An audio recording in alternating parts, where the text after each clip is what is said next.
What's up, guys? Welcome back to the channel. Today, I'm going to be doing a new comic book day, top picks, and I picked out 3 books that fall in a sequential order. So we're going to have a new number 1, the continuation of a number 2, and I even found a number 3 I'm excited for. So, go ahead, hit that like button, subscribe, turn on the notification bell, and I'll be right back.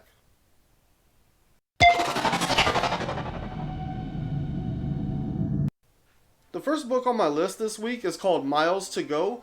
This is a number 1 from Aftershock, and it is, let me give you the preview summary here.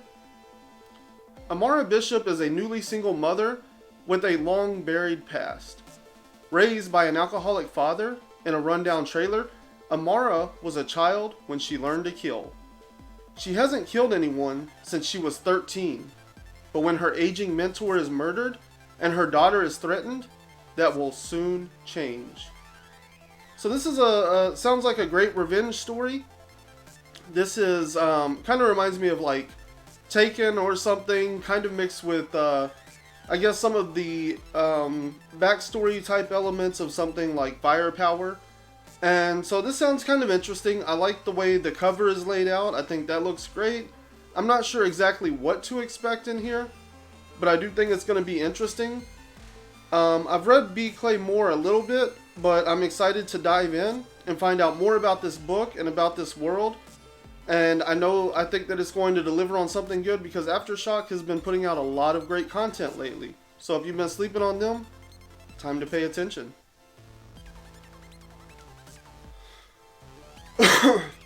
Miles to Go number 1 from Aftershock. This is by B. Clay Moore and Stefan Molnar. And I don't really know too much about these creators. I think I've read a little bit of B. Clay Moore's work. But I'm excited to dive into this. The cover really caught my attention. And the summary makes this sound like it's going to be kind of a revenge story with hidden skills and talents. Probably somewhere in the realm of like Taken meets Killers from Valiant. And so I'm excited to check this out and find out more about this. Basically, the premise here is that Amara Bishop is a newly single mother with a long buried past. She's raised by an alcoholic father in a rundown trailer, and Amara was a child when she learned to kill. She hasn't killed anyone since she was 13, but when her aging mentor is murdered and her daughter is threatened, that will soon change. So, like I said, this sounds like a really interesting story about a mother who's a trained assassin. I could see some elements of maybe Kill Bill in here. And like I said, Killers, where you had Ninjak and all the other ninjas. They were out basically trying to kill each other for a prize. I believe that one was written by B. Clay Moore. So that might be why I'm drawing that connection. But either way, I'm pretty excited to check this out. I always like number 1s. I like finding new things. And I like finding things that are doing something a little different. So this has a great taste of things we already know, but it also sounds like there's going to be a really neat take on this, with it being a single mother and her daughter's in trouble, her mentor is being taken down. I feel like these are all tropes we've seen with male characters. I'm interested to see what they do with a female character on this, and what the difference in perspective could be. So it sounds like a pretty exciting action title. I'm going to check it out. I hope everybody else jumps on too, because Aftershock has been putting out some great stuff lately, and I'm really excited to see what else they have to add to their library.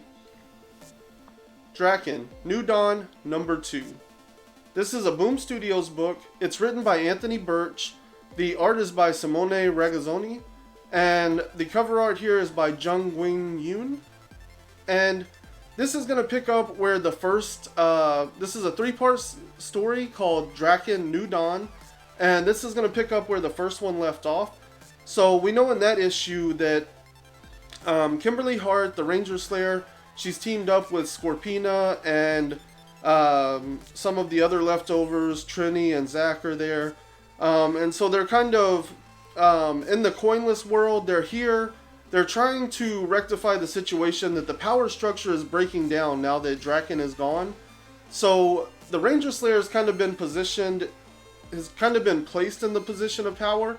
But we also see a lot of conflict within her, how she wants to manage being a ruler and having that iron fist, but at the same time she has to, or I guess she is compassionate, whereas Drakkon was, all iron fist. So we're trying to find the new balance in this coinless universe. And in the first issue, Kimberly Hart and team, they go in and they basically find, somebody in an armored suit that looks kind of like a ranger suit, but it's also basically a prison. And this person that they found in this suit, they doesn't seem to know who they are, and the person themselves don't know what their past is. But we do get the impression that this is somebody that Drakkon has always felt is just like one step ahead of him all the time, and so he basically had this person locked away so that he could continuously torture him to find out how to create the perfect empire, something that, any defenses. How would somebody take me down? I need you to figure that out so that I can take that information from you and always be prepared. The leading theory on this is that we're looking at a character that is probably, the Coinless Futures version of Jason Scott from the original Mighty Morphin Power Rangers, because we know that Tommy and Jason were pretty much always matched. So we believe if there's anybody that Drakkon would have been seeking extra tactical information from, it probably would have been Jason. We're also introduced at the end of the first issue to, basically a new group of bad guys. And they've shown up from a distress signal that was sent out. So Drakkon knew who this was. This is who he was defending against. And now it looks like the Ranger Slayer and her team are going to have to try to defend themselves from whatever this new evil is. I'm pretty excited to see what happens. Like I said, there's a lot of mystery to this, so there are theories out there. We are trying to figure out what's going to happen next. This is a 3-part series. You're really going to be confused in the third one if you don't check out the second one, so go grab it this week. We all know how great image books are. So this week we have Bliss number 3 coming out, and this is from Sean Lewis and Caitlin Yarsky.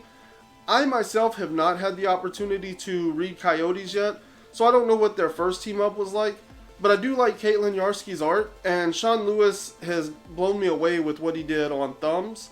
So I'm really excited for this collaboration. The first 2 issues were great, so I can't wait to see where we go in the third one. According to previews, what we're looking at is Lee's ravens descend on the courthouse as Perry and Hera make their way to his cell. Time continues to shift as the past reveals a deadly plot where Benton, high on Bliss drug, finds himself ready to kill the most important person in his life. A story of escapes and reversals emerges throughout this issue. Breaking Bad meets Neil Gaiman's Sandman, and an urban fantasy unlike any you've ever seen. That's pretty accurate for what the series has been so far. Like I said, it opens there with Lee's ravens descend on the courthouse. At the end of the last issue, we found out that there is, basically a mob boss above the mob bosses, and he's on his way. And these mob bosses are like demigods in this world, so their boss is going to be even more of a problem. And it seems like somehow Denton got caught up in the hierarchy and the politics of power within this fantasy mob thing that controls this Bliss drug. So the way this series is unraveling is really interesting because it's the son telling the story of his father saving his life in court. So it's kind of this weird thing where somebody else is telling someone else's story and you're getting different perspectives because there's cross-examinations and stuff kind of going on. Every time you kind of think, you start to relate and you start to think you know what's going on, that's when it kind of breaks back to the court and you get the other perspective of, his victims or of the judges.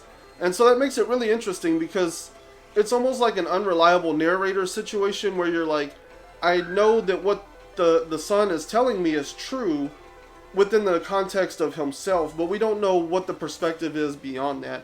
We don't know the perspective of the victims, and we don't know the perspective of Denton necessarily. This is all secondhand information, and so I think it makes it really cool because it makes it that much more interesting to branch out into the world, because Caitlin Yarsky does this absolutely beautiful artwork and world building so that you can just kind of get lost in backgrounds and in panels.